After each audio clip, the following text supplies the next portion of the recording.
జర్నలిస్టుల సమస్యల పరిష్కారానికి ప్రభుత్వం చిత్తశుద్ధితో కృషి చేస్తుందని రాష్ట్ర పంచాయతీరాజ్ శాఖ మంత్రి సీతక్క అన్నారు.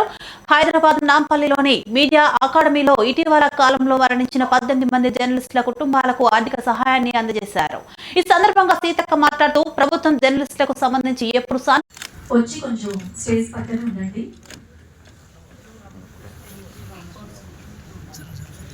గారు రమాదేవి గారు పైన ఉన్నారు కాబట్టి వాళ్ళ అమ్మాయి అది రావాల్సిందిగా కోరుతున్నాము.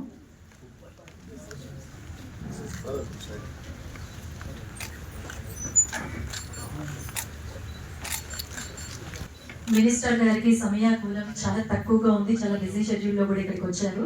కొంచెం ఫాస్ట్గా రండి.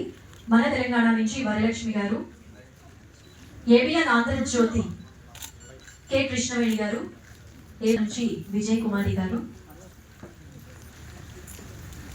నేటి దినపత్రిక సూర్య నుంచి సాయమ్మ గారు, నేటి దినపత్రిక సూర్య నుంచి, ఆంధ్రజ్యోతి నుంచి నాగ